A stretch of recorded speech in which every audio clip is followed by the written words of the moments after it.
વાત કરીએ આપણે વડોદરાની તો વડોદરાથી પણ એક મહત્વના અને મોટા સમાચાર સામે આવી રહ્યા છે। તેમાં જણાવી દઈએ વડોદરાના વોર્ડ નંબર 1 માં કોંગ્રેસના પુષ્પાબેન વાઘેલાનો વિજય થયો છે। આ મહત્વની માહિતી છે। જીત બાદ પુષ્પાબેને મતદારોનો આભાર માન્યો છે અને જે હિસાબે આંકડાઓ સામે આવ્યા છે કોંગ્રેસની પેનલ તૂટતા હોય તેમણે દુઃખ વ્યક્ત કર્યું છે। પરંતુ વોર્ડ નંબર 1 માં અપક્ષ અને કોંગ્રેસ ભાજપ ઉમેદવારોની જીત થઈ છે। આમાં જે કોંગ્રેસની સંપૂર્ણ પેનલ બચાવમાં પાર્ટી નિષ્ફળ થઈ, પરંતુ ક્યાંક ને ક્યાંક એક સીટ ત્યાં કોંગ્રેસને જરૂરથી મળી ગઈ છે।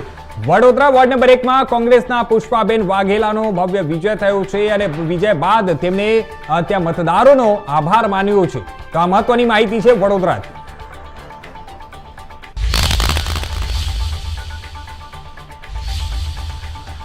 જણાવી દઈએ હાલ વડોદરામાં જે હિસાબે આજે મતગણતરી ચાલી રહી છે અને મતગણતરીના વચ્ચે જે માહિતીઓ સામે આવી રહ્યા છે તે તમામ માહિતીઓને જોતા ક્યાંક ને ક્યાંક જે આંકડાઓ છે તેમાં હવે એવું સ્પષ્ટ હવે ધીરે ધીરે થવા લાગ્યું છે।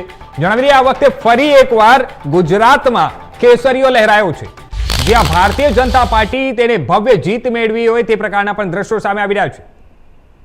બસ ખાસ જીત એ મારી કુળદેવી હરસિદ્ધિમાં એમના આશીર્વાદ સતત રહ્યા છે। મારા મતદાર પરિવારો છે જેમણે સતત મારી પર ભરોસો રાખ્યો છે। આ મતદાર પરિવારના વિશ્વાસની જીત છે।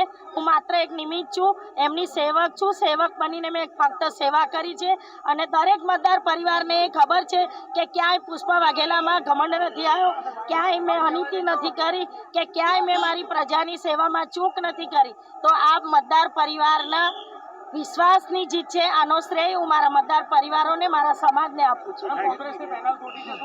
કોંગ્રેસની પેનલ તૂટી છે એનું દુઃખ છે, પણ આ જે જીત છે એ મારા સમાજને, મારા મતદાર પરિવારોની જીત છે, એને હું શ્રેય આપું।